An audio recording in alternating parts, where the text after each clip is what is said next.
সম্মানিত সভাপতি, বিজ্ঞ অতিথিবৃন্দ, আলোচক মণ্ডলী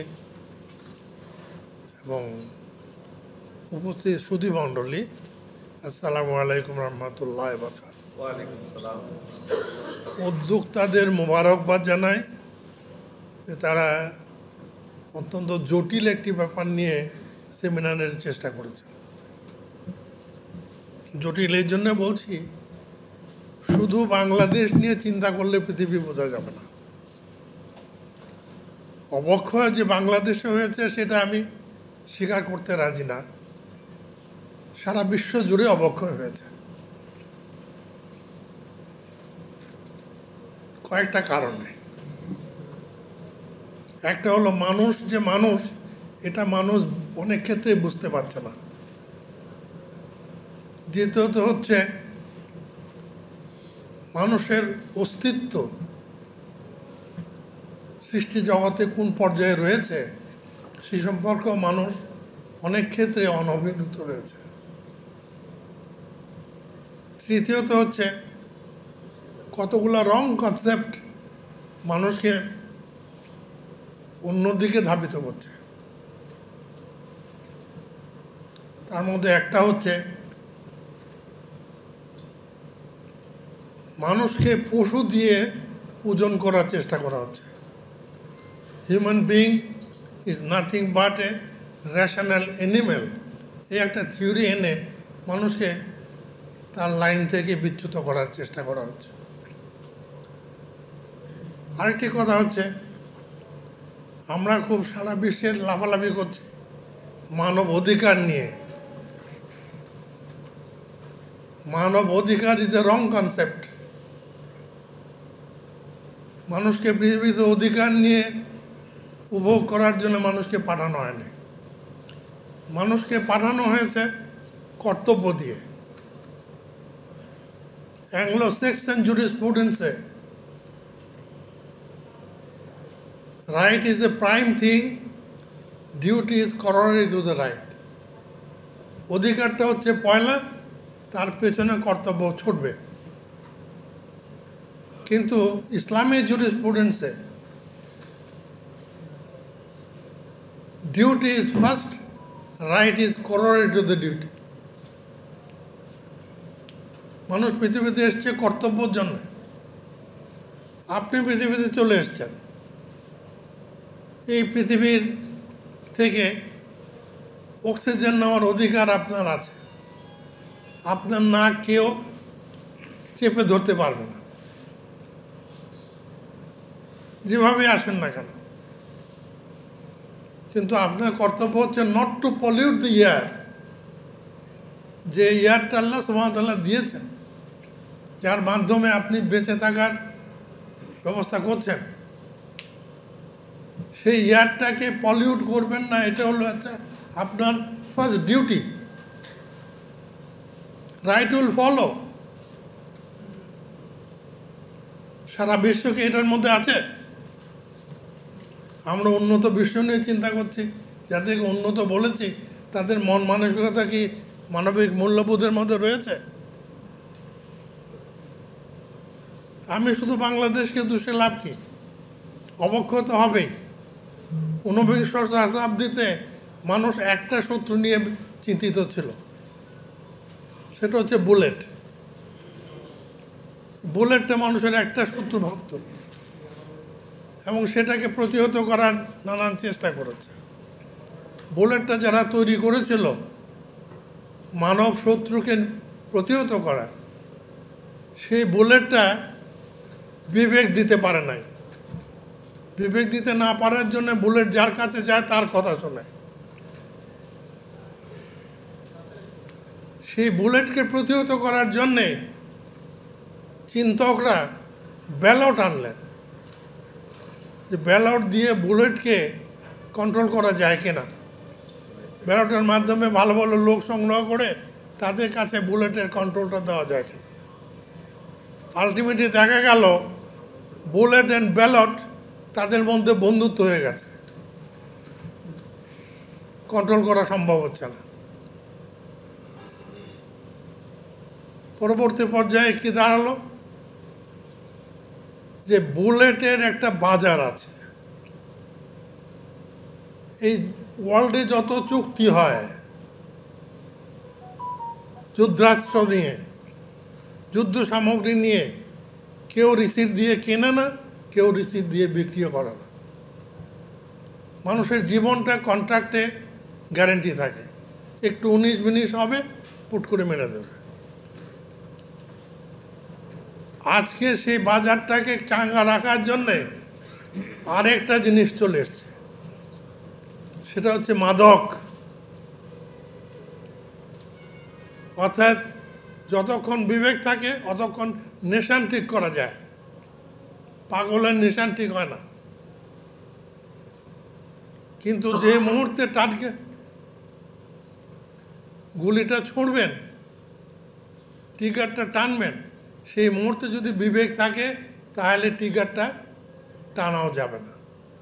কাজে তাকে অবচেতন করতে হবে। সেজন্যে মাদক এসে আজকে সম্পূর্ণ কন্ট্রোলে নিয়ে গেছে মানব শক্তিকে। যে যত উন্নত দেশ তার কাছে মাদকের ব্যবসাটা তত বেশি। একটা উদাহরণ দিলে বুঝবেন।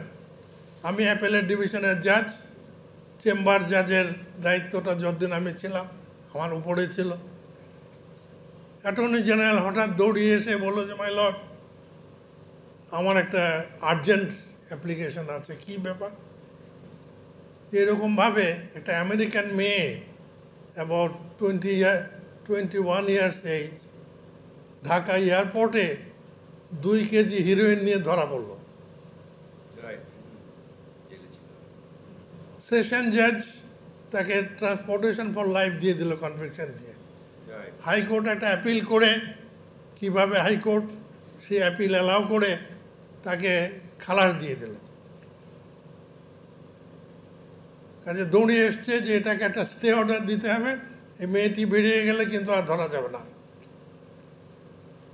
তো যাই হোক, আমি একটু হাইকোর্টের ফাইলটা এনে একটু দেখে আমি স্টে করে দিলাম, দিয়ে একটা অর্ডার দিলাম যে 3 দিনের মধ্যে এটাকে ফুল কোর্টে দিতে হবে for hearing of this matter.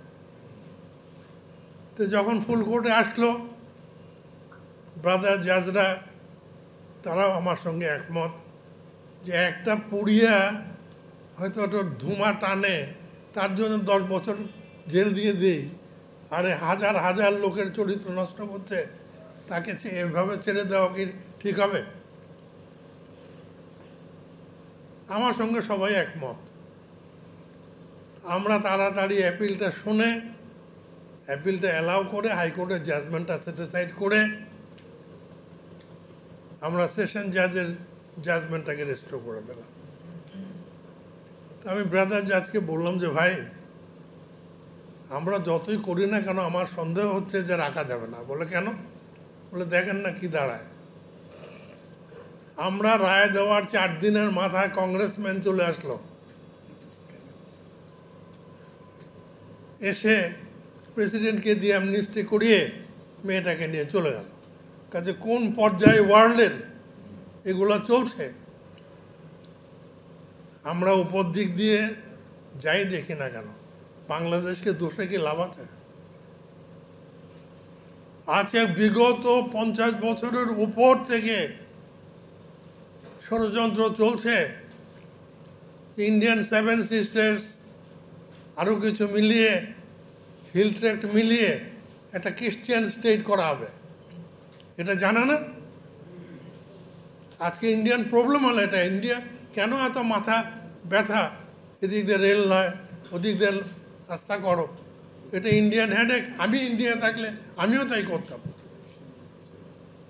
কারণ এই যে দেশটি যেটা একটা ক্রিশ্চিয়ান স্টেট হবে, আজকে বিগত 50 বছরের উপর যাবৎ এই দৃষ্টি, সেখানে হলে কি হবে যে ওই দেশটার সি এন্ট্রি নাই, সমুদ্রে ঢোকবার জায়গা নাই। তখন তারা এটাকে মনে করছে যে আমরা ফেনী রিভার দিয়ে 9 কিলোমিটার ফেনী রিভার দিয়ে এর এন্ট্রিটা করে নেব, সেই জন্য ডিপ সি পোর্ট টোট এদিকে করতে চায়। এবং তাতে কি হবে, major part of Bangladesh will be detached. Hill tracts গেলে কক্সবাজারও চলে যাবে। এরকম নানান কিছু আছে, এগুলোকে যারা পলিসি ম্যাটার নিয়ে রিসার্চ করছেন তারা করবেন। আরেকটা ইনফরমেশন দিই, আগামী 50 থেকে 60 বছরের মধ্যে এরিয়াল সার্ভে রিপোর্ট থেকে দেখা যাচ্ছে যে entire Bay of Bengal will come up as land. সমুদ্র বে অফ বেঙ্গলটা ল্যান্ড হিসাবে চলে আসবে। বাংলাদেশের প্রায় 10 গুণ। In between the reform land and Indian coast, that is the eastern coast, তার মধ্যে একটা গ্যাপ থাকবে about 50 to 100 kilometres because of rotation of the world from west to east. তাহলে এটার সঙ্গে ইন্ডিয়ার কন্টিনিউয়েশন ফরমেশনটা থাকবে না। এমন ল্যান্ডটা ফর্ম হচ্ছে because of Indian wrong planning, so for the control of rivers. এই অঞ্চলে জনবসতি সবসময় ঘন, তাদের গার্বেজটা ফেলবার জন্য কোনো মরুভূমি নাই। রিভারগুলোই এই গার্বেজটাকে ইন্ডিয়ান ওশানে নিয়ে ফেলতো। হিমালয়ের থেকে যে পানিটা নামতো, ভারে ভারে ধাক্কা খেতে খেতে তার এনার্জি বাড়তো, ট্র্যাকে এসে খুব কারেন্টটা অত্যন্ত বেশি হতো, সেই কারেন্ট দিয়ে গার্বেজটাকে নিয়ে যেত ইন্ডিয়ান ওশানে। আর এখন because of control of the rivers, গার্বেজকে রিভার্সই কন্ট্রোল করে, কিন্তু ফ্লোটা নাই। কাজে এই পার সেকেন্ডে বে অফ বেঙ্গলের ডিপোজিশনটা হচ্ছে 700 টনস। আমরা কি বাংলাদেশ এগুলো নিয়ে চিন্তা করি? আজকে আমেরিকা ইন্টারেস্ট হলো, ইন্ডিয়া দেখতেছে তার ডিটাচ একটা ল্যান্ড এরকম হচ্ছে, তার কন্টিনিউশন থাকছে না, কাজে তার পক্ষে ইন্টারন্যাশনালি এটাকে গ্রহণ করার মতো অবস্থা না। সেই জন্য আমেরিকার কাছে গেছে যে তুমি আসো, ইউ আর ওয়ার্ল্ড লিডার, তুমি আসো, একটা ল্যান্ড উঠবে, ভাসবে সমুদ্রের থেকে, তুমি লিডার, তুমি এটা অংশ পাবে না। America is interested so for the বে অফ বেঙ্গল ইজ কনসার্ন, এবং তার উপরে চায়নাও ইন্টারেস্টেড। তাহলে মাঝে থেকে হাটের কিল খাবো আমরা, তারা যুদ্ধ করবে, আমরা কিল খাবো। ইন্ডিয়াকে ট্রানজিট দিয়েছি, তাতে প্রথম কি হবে, প্রথম যদি একটা যুদ্ধ লাগে, অবশ্য কিয়ামত পর্যন্ত যুদ্ধ হবে না বলে আমার বিশ্বাস, কারণ সেই স্ট্র্যাটেজি নাই। তাহলে কি দাঁড়াবে? অর্থাৎ এই যুদ্ধটা হলে ইন্ডিয়াও বাদ থাকতে পারবে না, চায়নাও বাদ থাকতে পারবে না, মাঝে দিয়ে এখানে একটা যুদ্ধক্ষেত্র হবে, এবং তখন যে যুদ্ধক্ষেত্রের স্ট্র্যাটেজি হিসাবে আমার পদ্মা সেতু আগে ভাঙবে, খুলনার সেতু টেতু যেগুলো আছে ভাঙবে, ভাঙার পরে ওয়ার্ল্ড বলবে যুদ্ধ থামাও, যুদ্ধ থামাও, যুদ্ধ থামাও। মাঝে থেকে অনর্থক কতগুলো মাইন্ড খেলাম আমরা। আজকে পলিসি রিসার্চ অর্গানাইজেশন যেগুলো আছে তাদের কাছে অনুরোধ রাখবো, আমরা তো জীবন পার করে দিলাম, 91 বছর বয়সে একটা বিশ্বযুদ্ধের কিছুটা ধাঁচ দেখেছি, ব্রিটিশ তারাও আন্দোলন দেখেছে, পাকিস্তান কায়েম করো আন্দোলন দেখেছে, বাংলাদেশ হওয়ার আন্দোলন দেখে অংশগ্রহণ ছিল। সব কিছু মিলিয়ে টিলে যেটা মনে হচ্ছে যে আগামী প্রজন্মের কাছে আমরা কি দিয়ে যাব। আপনারা যারা 50, 60, 70 বছর বয়সের কথা চিন্তা করছেন, তাদের প্রতি অনুরোধ থাকলো, কারণ আমার আজকে আসতাম না, কারণ আমার ছেলে মেয়ে বেরোতে দেয় না, যে তুমি একলা কোথাও যাবে না। বৌমা টেলিফোন করতেছিল যে তুমি এতক্ষণ বাইরে আছো কেন। তো অবস্থাটা হলো যে যেহেতু আপনারা রিসার্চের একটা উদ্যোগ নিয়েছেন, সত্যিকার অর্থে রিসার্চ করার জন্যে সমস্ত পৃথিবী নিয়ে চিন্তা করতে হবে। বাংলাদেশে ছোট্ট একটু ব্যাপার নিয়ে কে ঘুষ খাইলো কে খাইলো না এ নিয়ে মারামারি করে খুব একটা কিছু সুবিধা করতে পারবেন না। কারণ বাংলাদেশে কি হয়েছে সেটাও ইনফরমেশন দিই। যখন পাকিস্তান হলো তখনও আমাদের কোনো টাকা পয়সা ছিল না, ইন্ডিয়া স্ট্রাকচার পেয়েছিল, তার কতগুলো জিনিস পেয়েছিল, অর্থসত্ত্ব যাই যতটুকু ব্রিটিশের কাছে ছিল কিছু অংশ পেয়েছিল। তা আমরা তখন এসে কি করেছি, টাকা নাই পয়সা নাই, ট্রেজারি খালি, নতুন যারা এসছে তারা নোট ছাপাইছে, নোট ছাপাইয়ে কোনো মতে এটাকে জোড়া মিল দেওয়া হয়েছে। এর পরবর্তী পর্যায়ে বাংলাদেশ হলো, তারাও এসে দেখছে যে টাকা পয়সা নাই। পাকিস্তানি ফোর্স একটা ভালো কাজ করেছিল, অর্থাৎ বাংলাদেশ ব্যাংকের, স্টেট ব্যাংকে যে গচ্ছিত টাকাগুলো ছিল পুড়িয়ে দিয়েছিল, আগুন দিয়ে জ্বালায় দিয়েছিল। ভাগ্যিস তারা ওই টাকাগুলো যদি ছড়াইয়া দিত রাস্তাঘাটে, তাহলে ওই টাকার পরিবর্তে ইন্ডিয়ান কারেন্সি এসে এমন একটা অবস্থা সৃষ্টি করতো যে আজ পর্যন্ত বোধহয় ইন্ডিয়ান কারেন্সিটাকে বের করতে পারতেন না।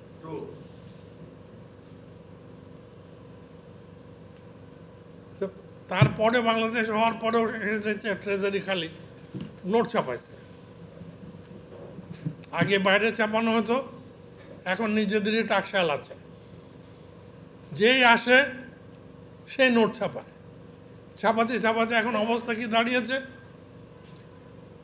আপনি কাঁচা লঙ্কা কিনতে গেলেন,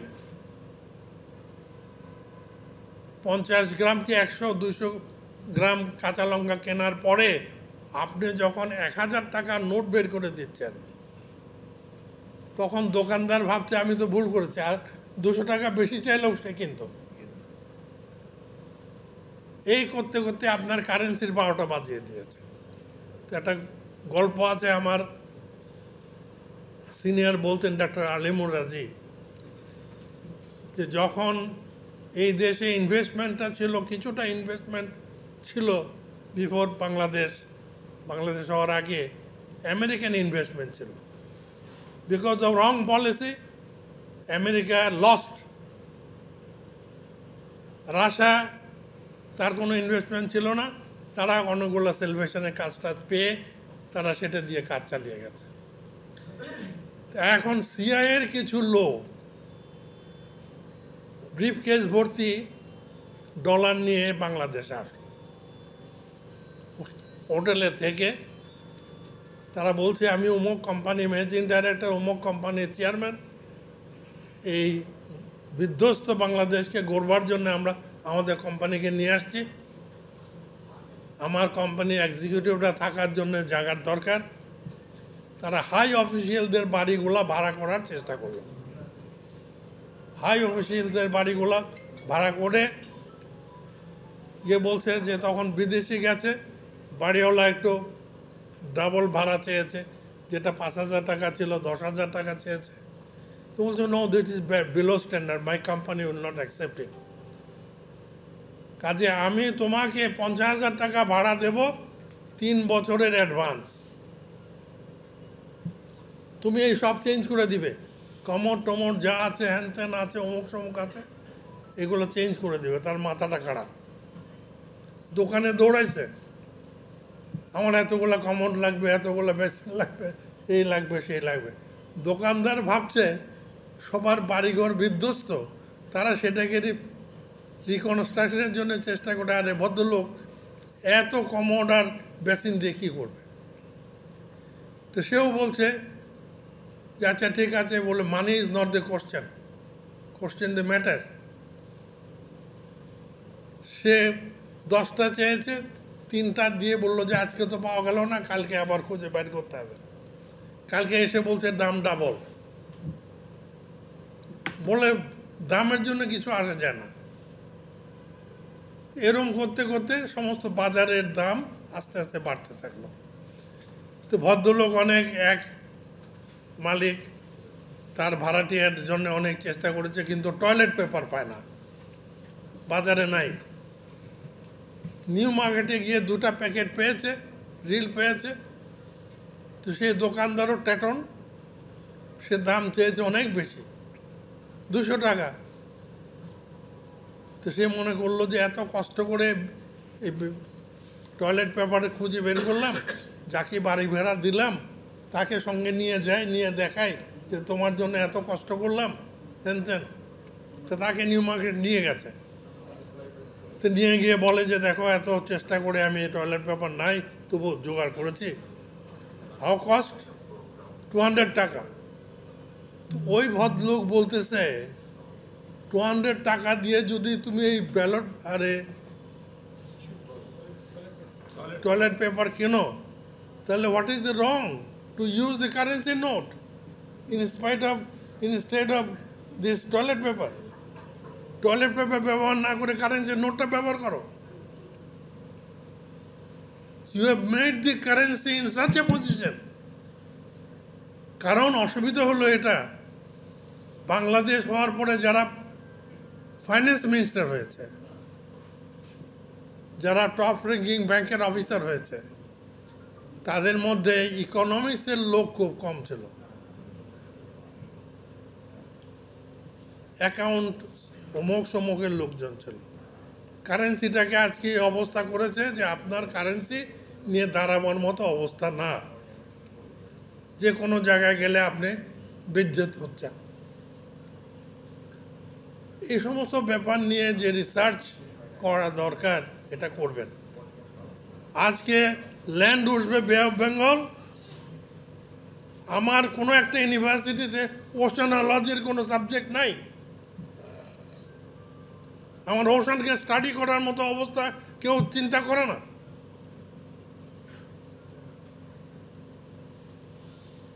কাজে এইগুলো নিয়ে পলিসি ব্যাপার নিয়ে যেরকম চিন্তা করা দরকার সেরকম চিন্তা করেন। আমি আর যে ব্যাপারের উপরে বক্তব্য রাখতে চেয়েছিলাম, যেহেতু এটা অন্য ব্যাপারে ঘুরে গেল, মানুষ নিয়ে মানুষ চিন্তা, মানুষকে অবস্থানটা জানে না বলে আজকে সারা বিশ্বে অবক্ষয় হয়েছে। তার থেকে আমরা ব্যতিক্রম নই। আর অনেকেই বলেছেন ইসলামিক দৃষ্টিকোণ থেকে এটাকে বিচার করতে হবে, কিন্তু ইসলাম সম্পর্কে অনেকেরই ধারণাটা খুব অস্বচ্ছ।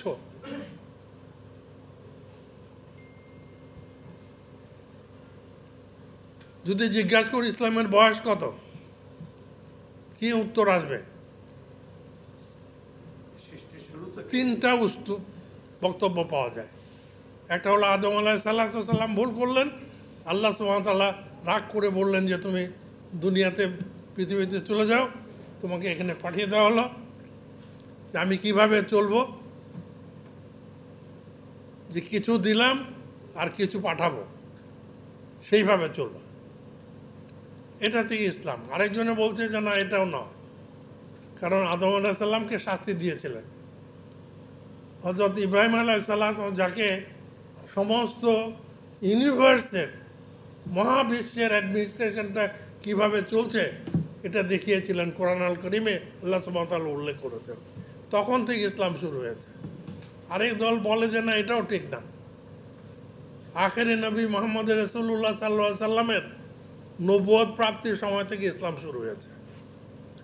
কাজে ধারণা 3 গ্রুপের 3 রকম। আসলে কি ইসলাম হলো সৃষ্টিভিত্তিক।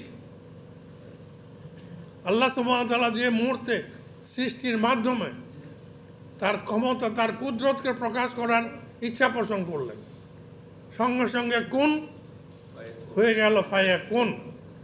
সৃষ্টি শুরু হয়ে গেল। সৃষ্টি শুরু হওয়ার সঙ্গে সঙ্গে আল্লাহ সুবহানাহু ওয়া তাআলা গাইডলাইন দিলেন how the creation will complete the cycle, সৃষ্টি কিভাবে চলবে। এই যে গাইডলাইনটা দিলেন, দ্যাট ইজ ইসলাম। এখানে হিন্দু, মুসলমান, বৌদ্ধ, খ্রিস্টান এই ছোট্ট গণ্ডির মধ্যে এনে রাশারাশি করে, খোঁচাখুচি করে 3 কলি না 5 কলি না 7 কলি এগুলো নিয়ে ইসলামকে খর্ব করার কোনো অধিকার নাই। মানুষের অবস্থাটা কোন জায়গায়?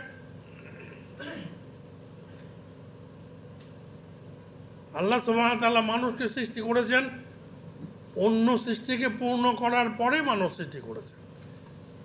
কেন করছেন? একমাত্র মানুষকে ক্ষমতা দেওয়া হয়েছে যে সৃষ্টিকে চিনে স্রষ্টাকে বুঝতে।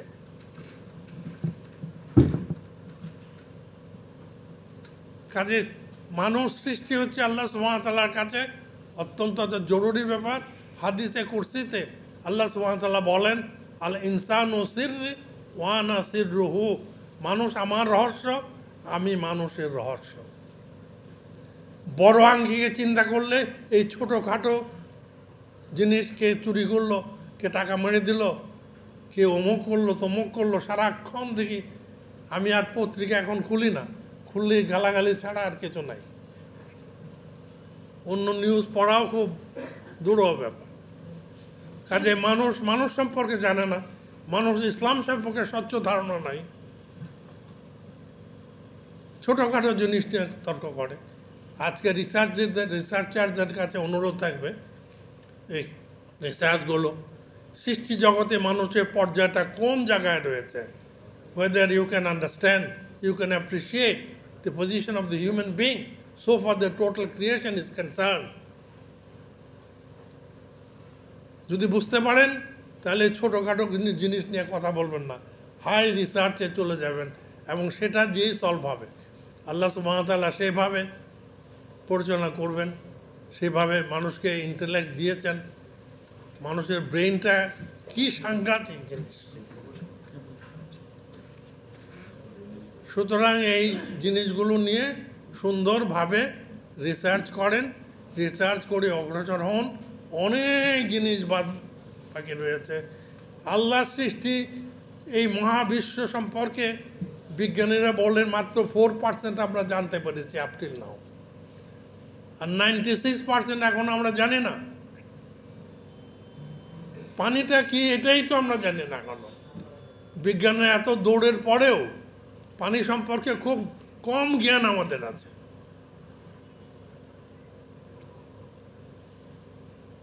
এই সমস্ত ব্যাপারগুলো নিয়ে যখন নাকি আলোচনার একটা উদ্দেশ্য ছিল যে সময় পেলে হয়তো এগুলো নিয়ে কিছু আলোচনা করব, কিন্তু যেহেতু সময় নেই, কাজেই আমি কি শুধু একটু ইঙ্গিত দিয়ে ছেড়ে দিচ্ছি যে যারা রিসার্চের সঙ্গে থাকবেন, ইয়াং জেনারেশন, তাদের কাছে দাবি থাকলো, বাবা আমাদের জীবনে আমরা খুব অগ্রসর করে দিতে পারি নাই, তবে কিছুটা ইঙ্গিত অভিজ্ঞতা থেকে যেটা এসছে সেই ইঙ্গিতটা দিয়ে আমরা চাই যে ভবিষ্যতে তোমরা এটাকে বহন করে নিয়ে যাও, তোমরা রিসার্চের মধ্যে যাও, গিয়ে সবগুলো নিয়ে আলোচনা করো, করে নিজেদের ভবিষ্যৎকে গড়ার চেষ্টা করো। এই বলে সবার কাছে দোয়া চেয়ে, সবার জন্য দোয়া করে, এবং যে অর্গানাইজেশন এটা অর্গানাইজ করেছে তাদের জন্য দোয়া রেখে আমার বক্তব্য শেষ করছি। আল্লাহ হাফেজ। আসসালামু আলাইকুম রহমতুল্লাহ ওয়া বারাকাতুহু।